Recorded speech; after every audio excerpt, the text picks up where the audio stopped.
Okay, let's start drawing the axonometric.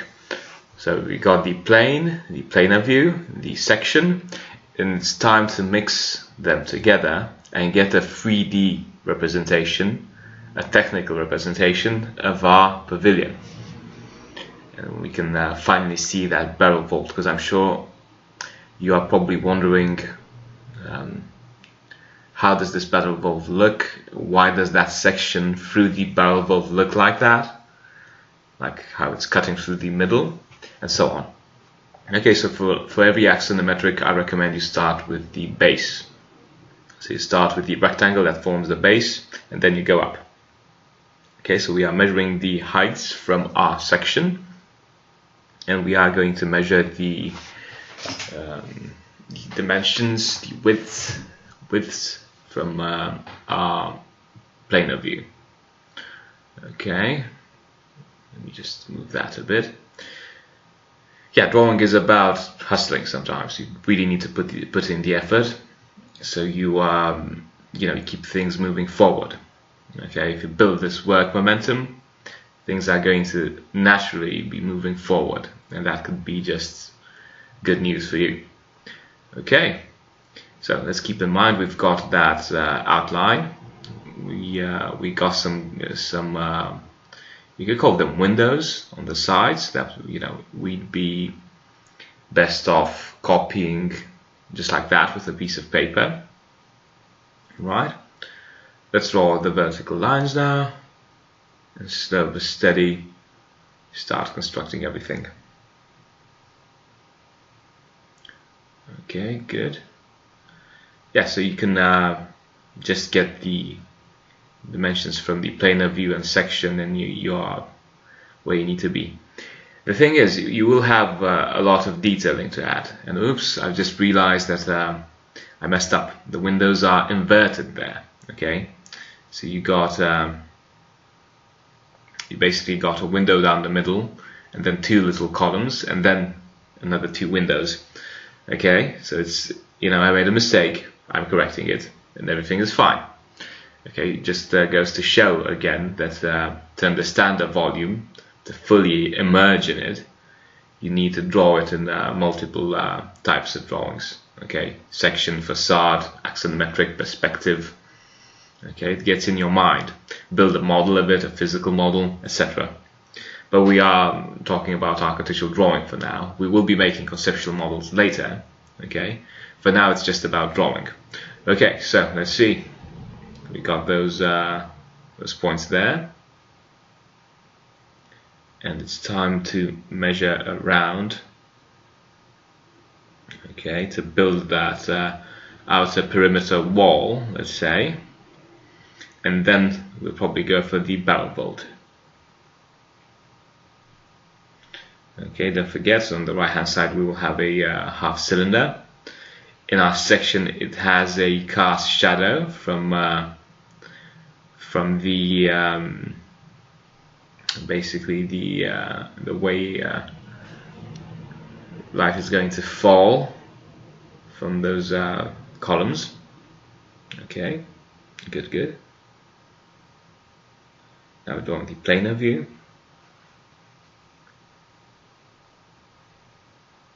Yeah, it's a square, and we need to match those four columns so we can start building everything up.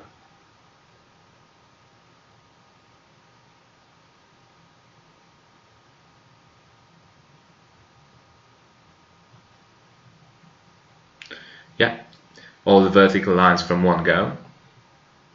Okay, that's a good approach. Optimize your workflow as much as possible. Okay, don't forget these are construction lines, so the weight of all these lines is just going to come from your pencil weight. Okay, so don't add too much pressure, don't complicate things. Yeah, small error there. This needs to look like a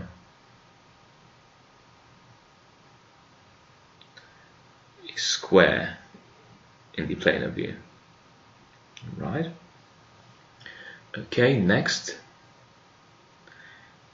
So we are going to have that entrance part there with 2 ramps on the sides, so a flight of stairs just with 3 steps in the foreground. Right, okay, good. The barrel vaulting is going to be a standard barrel vault. We covered those in a previous lesson. Okay, so what you are going to see is just a standard barrel vault.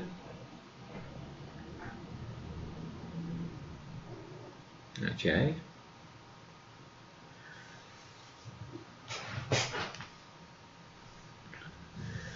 Right, so let's fit that barrel vault in again in 2 prisms. It's kind of different from the barrel vault we drew in the previous lesson, because it's not going to have those little feet, right? Those Tetris shaped, you know, if you remember the game Tetris, you had that free square shape. Okay, we're not going to have that here. We are just going to go for, you know, the side ellipses intersecting, starting from the same point. Okay, you'll see when we get there what I'm talking about right now. Okay, good. So at this time, you know, just try to minimize cluttering of your page as much as possible. Okay, and yeah, let's start drawing those ellipses. Okay, boom. All those ellipses again, 2 arches, the long arch, right? Just calibrating that with the compass. Up. Whoa, takes a lot of calibration sometimes. Right, yeah, that, and then the small ellipse, small arch, sorry. So those work together to form that ellipse in an axonometric. Right.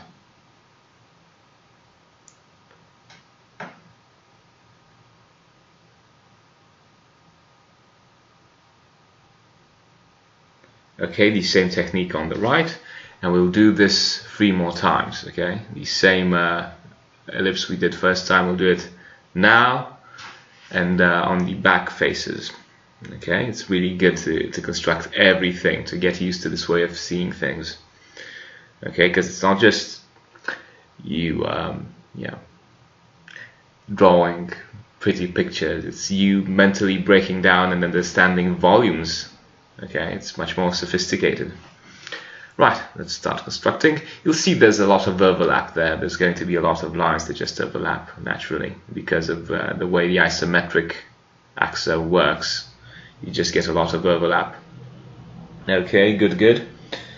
Right, and we will be done in probably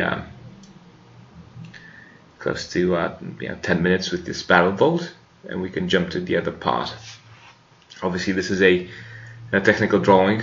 You know, I talked about this in previous videos. Technical drawing sometimes breaks the limit between axonometric, sometimes break the limit between technical drawing and freehand drawing. So they are kind of artistic sometimes, and you want that. You want certain technical drawings to be artistic, to communicate much more about the idea than just a bland skeleton of line drawings and etc.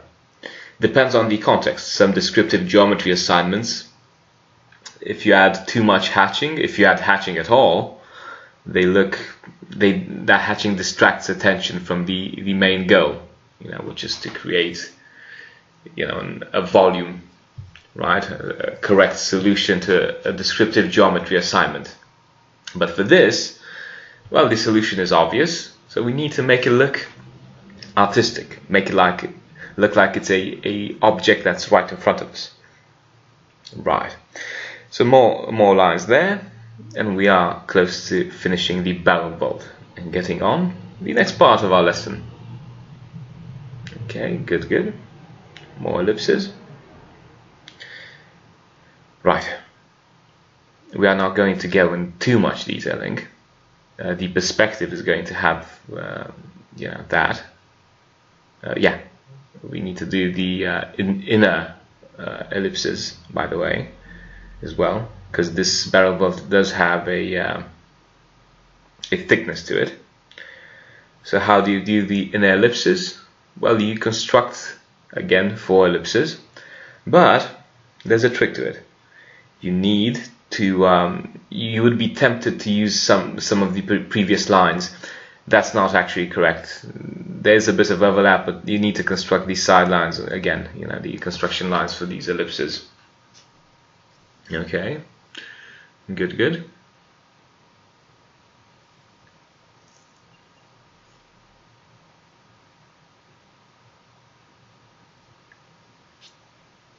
Yeah.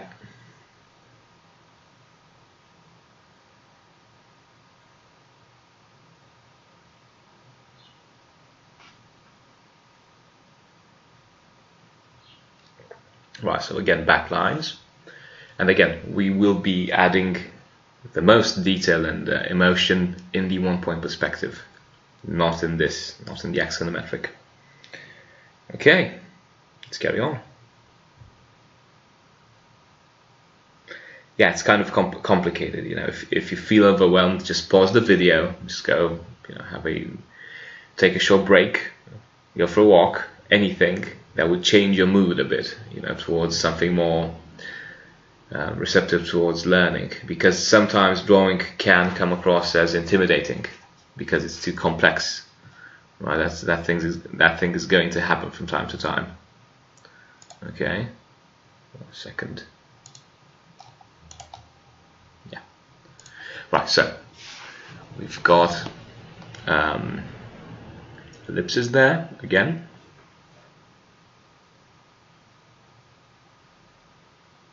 And we will be done with the inner ellipses as well.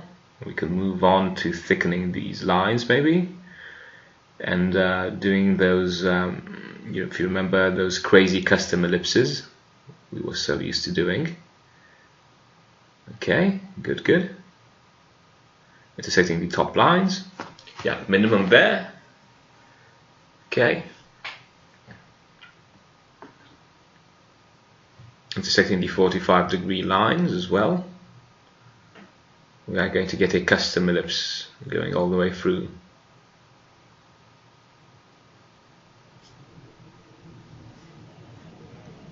Okay, and we need to do that on the inside as well. Intersect the 45 degrees on both sides. Go for the maximum and then minimums. Okay, the 5 points to determine a half ellipse. Right, and now if we start thickening, obviously this you see from the section, this barrel bolt sits on some sort of square perimeter thing. You know, it's like it's got an extra structural element that's keeping it all together. If we thicken, you'll see a lot of visibility of. You'll see how, the edges of our cylinder just go straight ahead, and then they transform in those custom ellipses. But let's continue reconstructing lines for now. Okay, so let's go for the entrance now. Let's detail that. The barrel bolt is sitting on top of 4 columns, and that's it. It's good enough. Okay.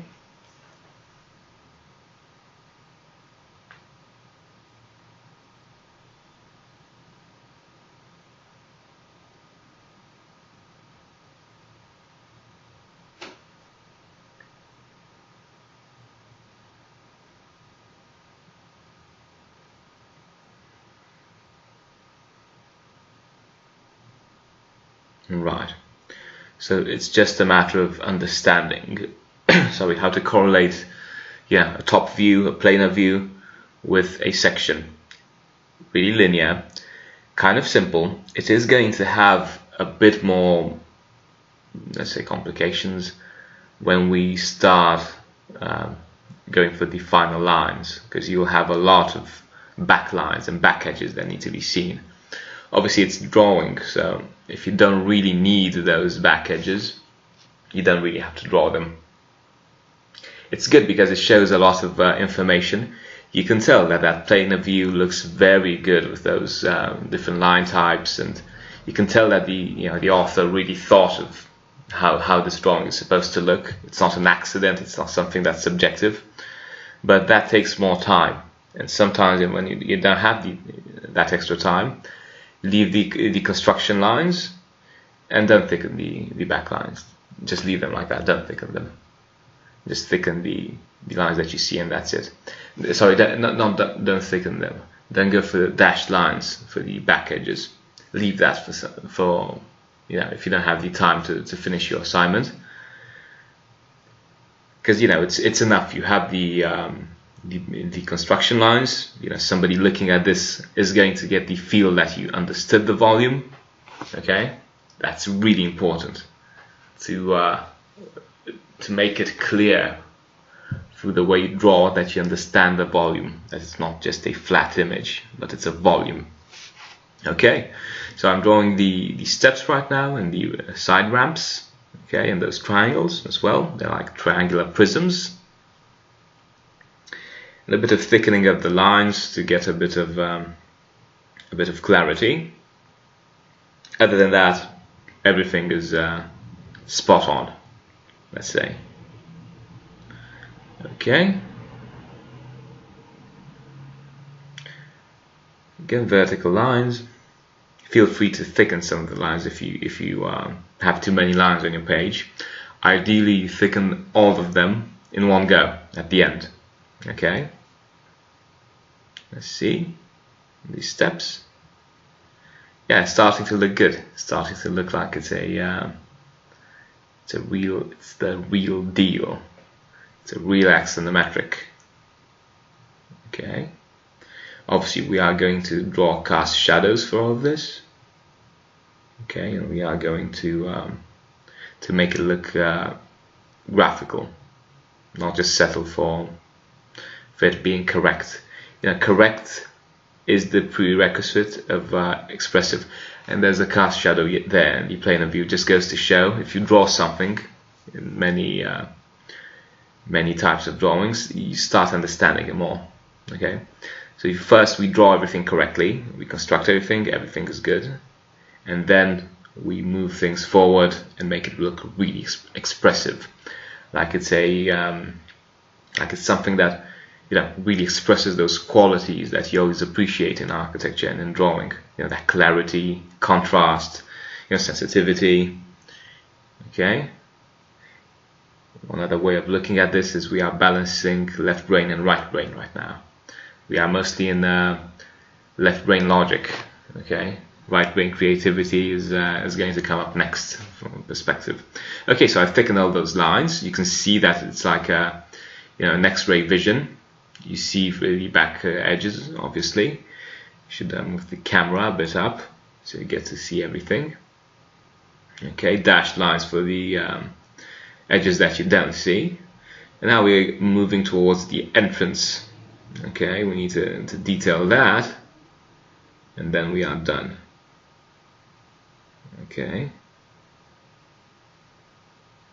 so for the little windows we could guesstimate some small arches.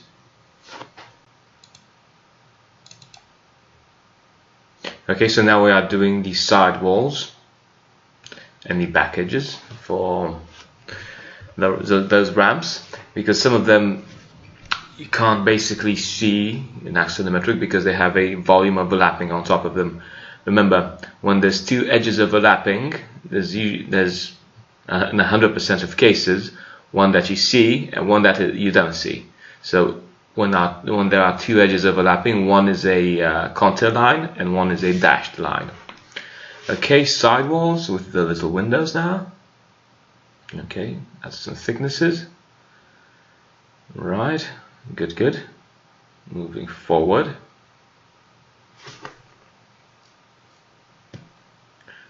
Okay.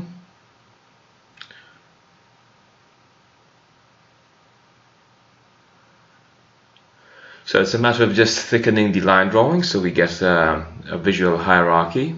We understand each of the volumes, how it reads, and then it's a matter of basically finishing off the drawing with a bit more information. I'm thinking of adding lines, the back lines with the back edges with dotted lines, to some extent at least, so you get a bit more information. Okay, you want that extra level of information in your drawing. It's going to make it look a lot better. Okay, good. So we got that other ramp over there, and let's add some more dashed lines. You get more information.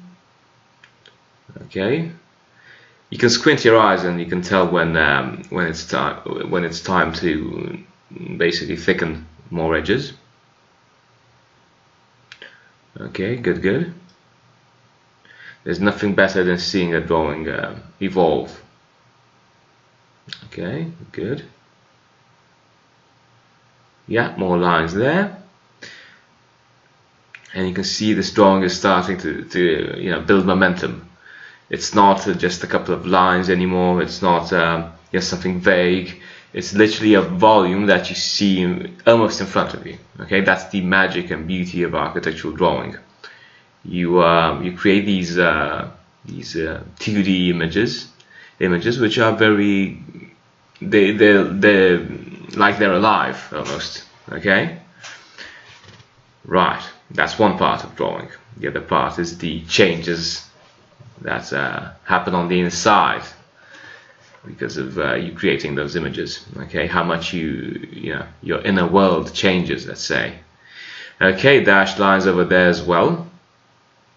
Okay, and we are thickening the lines. We are adding line weight.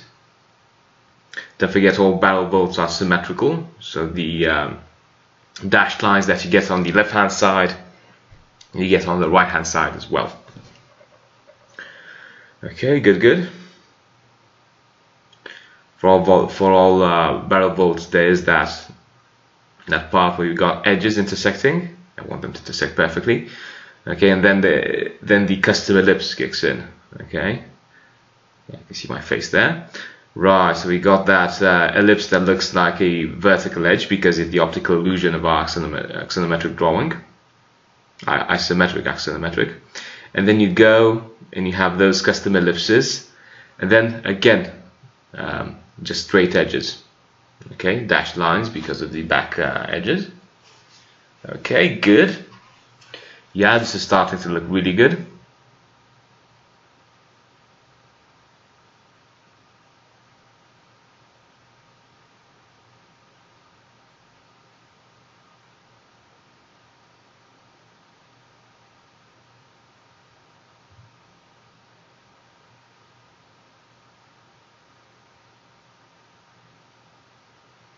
Yeah, those are the in our previous exercise we had you could call them like little feet for our barrel bolt, right? Well, now we don't have those little feet. The barrel bolt stops in just a single point, let's say. If you remember, it was like stopping in an L shape, kind of like a Tetris piece. Okay, well, now they're like intersecting in the same place. Okay, so that top custom ellipse goes right at the edge of the square which forms the base for our barrel bolt. Okay, other than that, yeah, we are really good at this. We are going really fast towards ending this axonometric. Okay, don't forget hatching. We need to have that really strong line drawing. Don't forget, 80% of your drawing is line drawing. 20% is going to be hatching. So we get that strong line drawing, we prepare for hatching. Okay, good. Right. So a couple more back lines, a couple more edges there. I don't know why I made that dashed, because it's not dashed. You see it in real, because it doesn't have anything overlapping on top of it, so you can see it, yeah, just like it is. Right, so we got a full view of the axonometric right now. Okay. Hopefully by now you really got used to this interface of you seeing me draw every line in real time on your screen. Okay, again, this is not scripted. I've done these assignments probably in a slightly more primitive form because the standard was kind of lower a couple of years ago, probably close to 10 years ago. Okay, so for you they're the best thing out there, right? So this bell vault is going to start looking very good. Yeah, like it's a proper volume, and by adding all the detailing, it's really going to be there. Okay, in terms of graphics and everything. Okay, more back edges there. You can see those dashed lines really add a lot of information. Okay, really make this look professional. Okay, professional is very good, right? Technical drawing is slightly more professional. You want that effect of, you know, like the person that just is a maniac with details, right? In the freehand drawing, it's much more about being creative, like getting that wow effect, you know, like whoa, how did this guy come up with this idea? Or how did she, you know, create this? Or okay, stuff like that. That's the effect you want. Okay, if you want to, you know, just analyze the way people interpret your work. Always don't forget that everything that you put in, you will get out from the drawing. So don't think that now, by doing all this detailing, which is tedious, I will agree, by doing all this tedious detailing, you are going to waste time. No, it's not wasted time, it's invested time. You'll see later, 3 months down the line, you'll see that this axonometric created your new concepts and your new ideas. Okay, right, so going back to the present moment, we are finishing the back part of our pavilion. Okay, kind of simple. We need to add that half cylinder, and then we are set. Okay, after that we can just thicken the lines a bit more, go for the cast shadows, and then that's it. A bit of hatching and we're done. Okay, there's nothing like a very strong line drawing with hatching on top. It looks really, really good. Okay, good. We are drawing the back cylinder, half cylinder right now. Okay, so this is the back edge of the base. And we basically need to do that corner again, the back corner, and add the half cylinder, and then cast shadows and hatching, and then we're done. Okay, really smooth sailing from now on. Okay, so this is a bit of a you know, because you've got a lot of overlap. Okay, the half cylinder should start in the back area somewhere. Okay, but again, there's a lot of overlap. Right, and that's the half cylinder. And don't forget, when you're drawing a half ellipse, you need to draw the whole ellipse, so you get that point for the for drawing the arch, the large arch. So if you remember, drawing an ellipse in isometric is about drawing two arches, a large one, a small one, and they intersect and they form that nice free-flowing curve of an ellipse. Okay, good. So we are adding the prism where our half cylinder is going to be.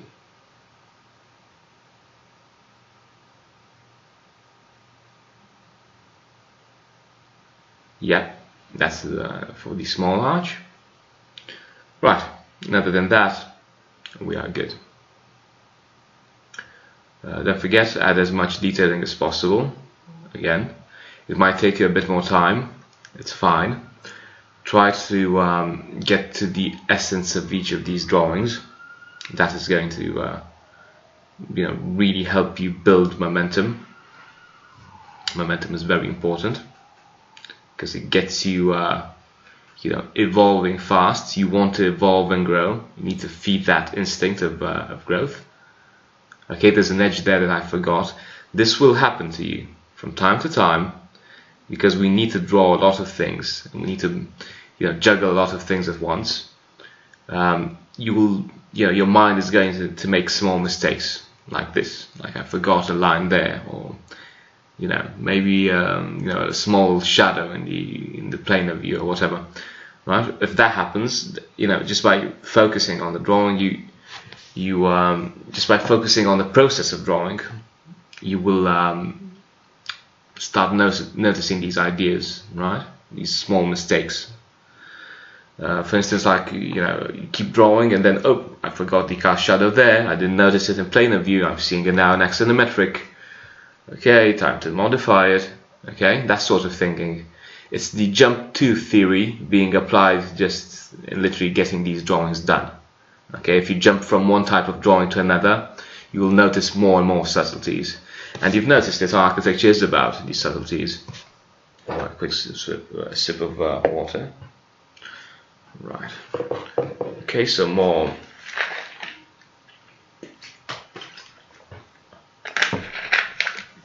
Good. Next. Right, so more detailing there. Back lines, back edges. Okay.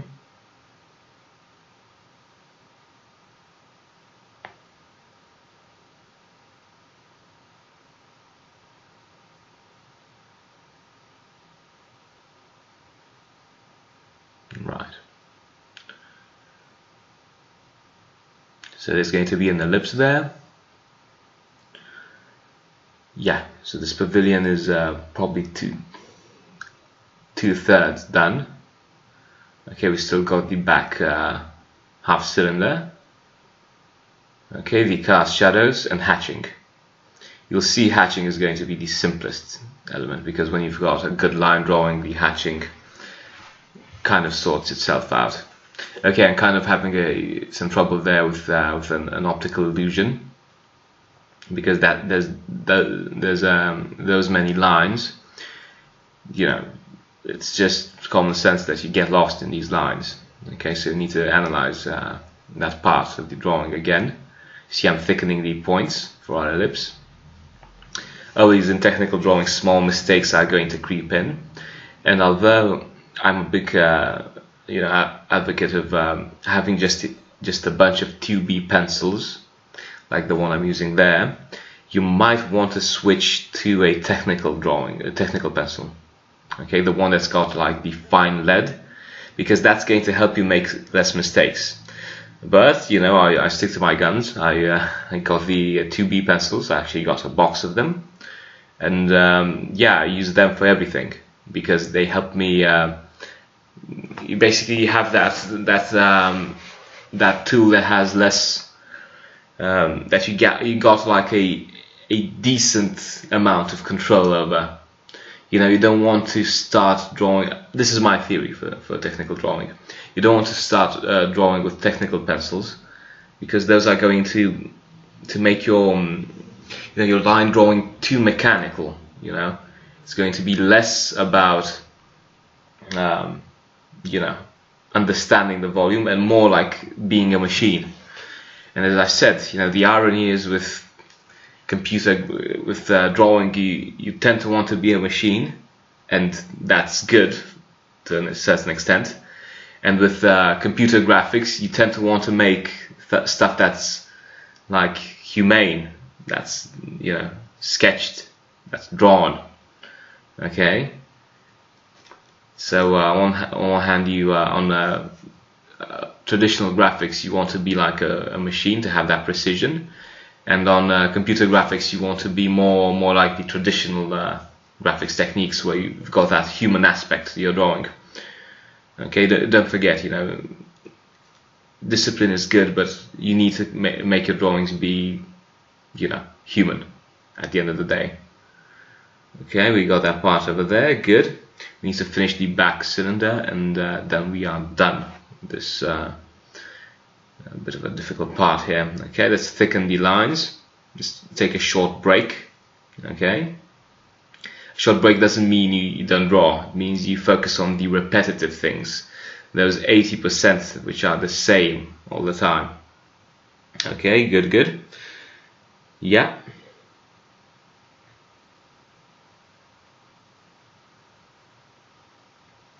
Right. And yeah, finishing that half cylinder. Then we are focusing on finishing off the last piece of the drawing, and then that's it. Yeah, those inset parts over there. Okay, because those little windows, let's say, they go on the inside as well. Okay, good. Next, let's thicken the lines that you see.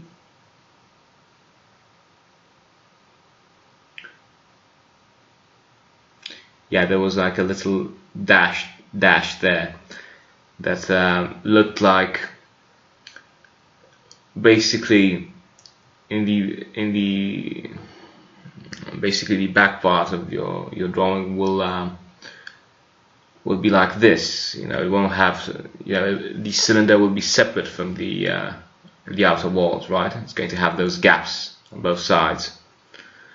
Okay, so quickly jumping to finishing the some parallel lines there.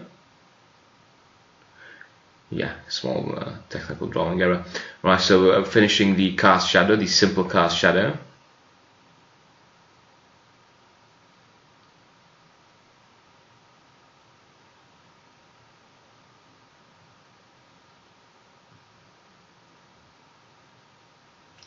Okay, good. It's going to be an interesting cast shadow on the stairs. We are going to practice more advanced cast shadows, but in a future lesson. For now, good enough is good enough. Okay, later we're going to focus on getting good results. For now, just understanding where the cast shadows are and being able to, you know, just draw basic cast shadows is enough. Okay, we'll zoom in on cast shadows in a future lesson. Okay, so cast shadows there on the inside as well. Okay.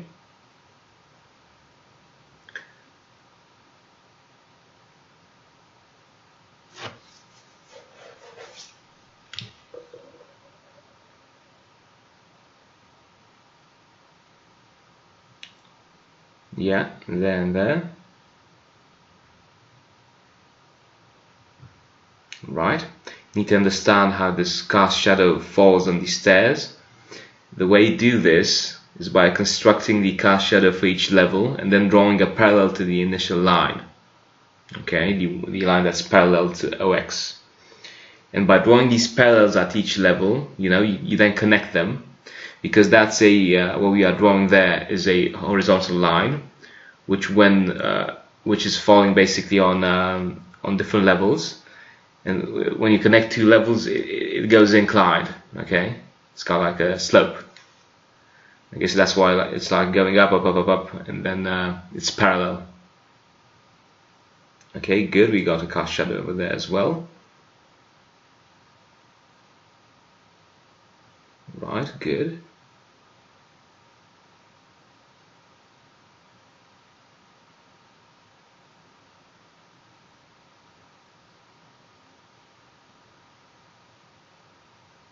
Right, more dashed lines. Okay, you can see these dashed lines really create an extra level of information in your drawing, and you want that. Yeah, some people might you know, argue against technical drawing, that go, why focus on this? You know, a computer can do this stuff. True, but you know, when you won't do this your whole life. We'll just have a progression of assignments that will literally clean up your mindset, you know, get you used to seeing these volumes, understanding them. Okay, and once you get there, it's good enough. Okay, you won't be maybe you wanted to draw all your designs by freehand, but sometimes it's, you know, you'll just sketch them, and you'll use more of the freehand drawing in your future design work. Not to say that, you know, a hand-drawn section doesn't look good. It looks really good. And the amount of freedom and you know, freedom of expression you have is, I think, much larger than with a computer interface. Okay, don't forget that. Okay, good. Let's see how the backlines are ending up, and then we can go for hatching, and that's it. And maybe a bit of just a bit of graphics, you know, of extra graphics.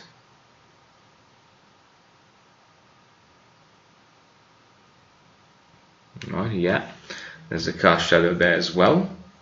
Okay, on the inside, yeah, it's starting to look really good. Okay, you know, this line drawing is could actually benefit from being a bit more thick, like a thicker line drawing. Right, okay, we got that base over there. Yeah.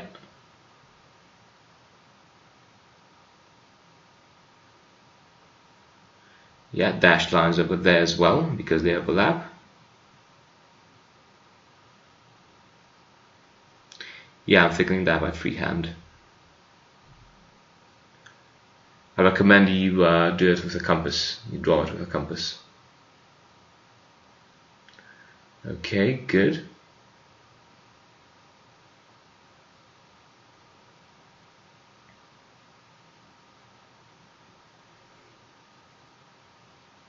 Yeah, and in theory, if you look at the section, our cylinder starts, you know, starts from that level where, you know, you got the 3 steps and then that's a whole level. It doesn't go all the way down. Yeah, its exterior curve goes all the way down, but the interior one doesn't. So it just stops there. Okay, we got that free-flowing shape there. Okay, and then it should have another ellipse there. Small linear ellipse. Okay, good, good. Yeah, it goes down a bit, yeah. Yeah, starting to look, you know, almost finished. Okay, so again, it's about line drawing. Line drawing is what creates the amount of information and the structure in your drawing. Don't try to, you know, hide all of this with hatching. You know, it won't work. You're not fooling anybody.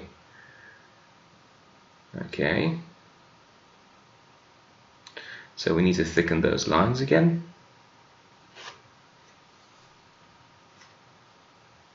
Okay, this is starting to look good. The inner ellipse, the base ellipse, the one on the ground level.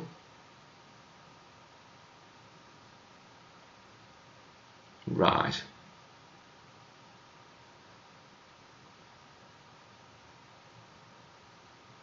Okay, we got 2 more. You see on the planar view, we've got 2 windows on the sides.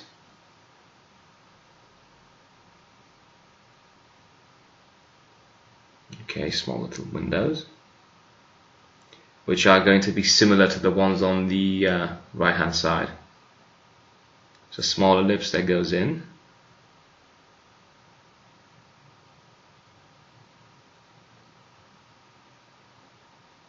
Okay, good. And we are getting close to finishing the line drawing. And then next up we've got the hatching part and maybe a bit of graphics. Okay, so maybe a bit of entourage like we have for the section.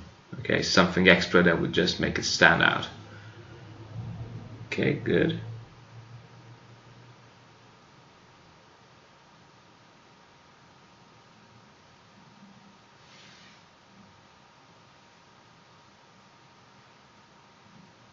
Right.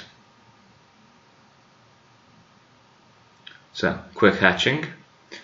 Just if you remember when I was talking about hatching the first time, I said that you've got you know, from 0 to 10, right? Let's say 10 shades of grey. Okay, that you can accurately measure, you know, and control. Let's say this is a 3. Okay, so it's kind of from just the weight of your pencil. Okay, just by using the weight of your pencil, you'll get this initial hatching. Okay, the right hand side face has got is the shadowed face. Alright, we got a contour line over there. Okay, so again, the more you draw, the clearer the volume is in your mind, the better you can see it. Okay, again, it's kind of a uniform grey right now, and starting to add sorry, the hatching for the cast shadows. Right, good. There's a cast shadow there as well. Okay.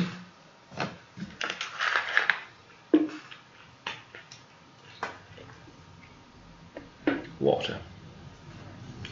Okay, more cast shadows there. Yeah, hatching there. The half cylinder. Yeah, more gradients. And we need to start adding that contrast so that everything looks very dynamic, let's say. So there's going to be a cast shadow there looking like an ellipse, okay, like a half ellipse. There and there. Okay, so the cast shadows. Don't forget constant gradients. This is maybe an 8 or 9 in intensity. Okay, so you kind of press on your pencil right now. Okay, really press on your pencil. Right, it's not like you have a 4B pencil and you just get that that dark hatching that's so dark that it reflects. Okay, not that, but again very contrasting hatching. Okay, there as well. Okay, the inner barrel vault has got a bit of shadow as well. The barrel vaults, because they're cylinders, they have gradients because of the curvature. Okay, the other edge as well, a bit of contrast. Don't forget, you can overlap a bit of the hatching from the shadowed face on the cast shadow, like you see right there. You don't need to be that precise, because darker grays just stand out more. When you will hatch the cast shadow, that's going to overlap on top of the usual shadow, the extra shadowed face hatching, and it's just going to cover everything up. Okay, good. Accents. And we are getting close to this volume being complete. Okay, more hatching there.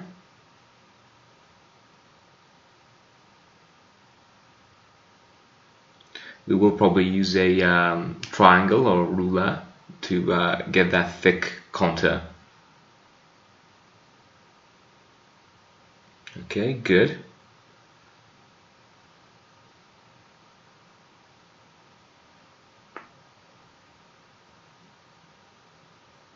Yeah. Good, good. Okay, squint your eyes just to get the feel of those extra edges.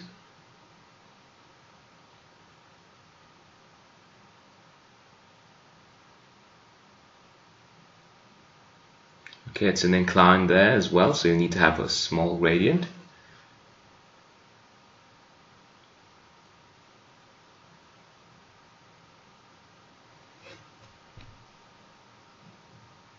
Okay, more gradients on the inside.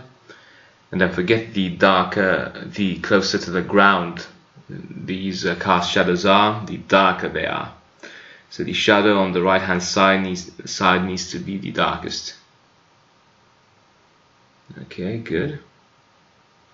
Again, as I said, you need clarity, so you can hatch with a ruler or a triangle.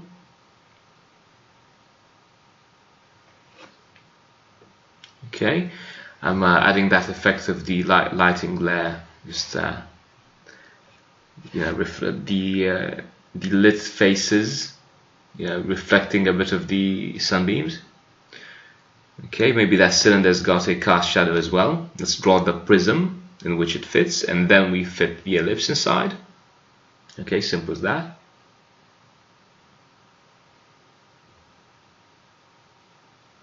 Okay, good.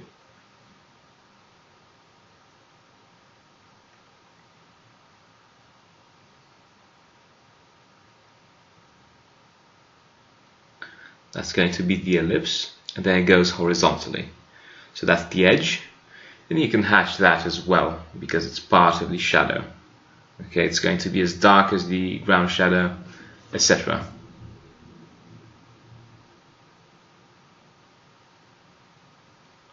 Okay, let's add a quick reflection. So we are doubling the heights right now. Okay, just to add a bit of entourage. Okay, we need to add a bit of context to this model. Let's say it just sits on a very reflective board, right? And that is what adds clarity. Okay, good. Reflection there as well. Yeah, don't forget reflections are lighter than the original volume, so the hatching is going to be lighter as well. And if you add a texture to the surface, like a checkerboard or something, that's going to help even more, because it's going to create that that clarity. The volume is on the surface; it can't be reflective on glass or whatever. Okay, good. So I'm just adding simple checkerboard tiling. Right, I'm not going to hatch it. It's just a simple tiling. Just simple stuff.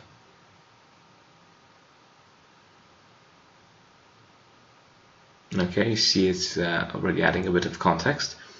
It's just a 1 centimeter grid, let's say, spatial grid in Axonometrics, an Axonometric drawing. So let's do our best attempt at drawing it around our volume.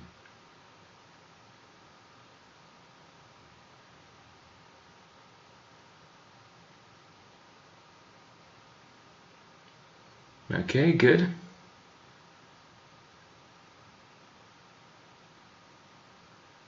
So yeah, finishing this off. Maybe a bit of extra hatching.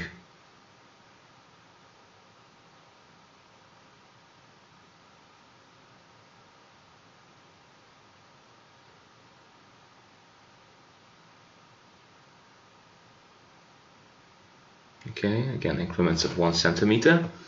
And more parallels on the right hand side, and then that's it. We are kind of done with the spatial grid. It's not going to be something that's that's obvious you've spent an hour on. We are going to draw it as something really fast, like something that's wham bam and then it's done.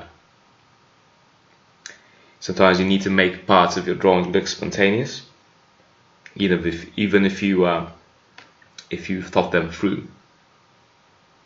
You don't want your drawings to look rigid. That's the #1 rule. Okay, so a bit more contrast, okay, to create a bit more clarity. Clarity is key, okay, for the cast shadow and reflections. Yeah, I'm doing those random lines to create scratches. Okay, and then by using the simple LED, I'm just adding a small background. Okay, so just a standard background, a simple surface. Okay, a uniform surface almost. That puts a bit of context to the axonometric. And we are kind of done. This is the axonometric with hatching. Okay, and we will be talking about the constructed 1-point perspective next. That's going to be the interesting part. See you there.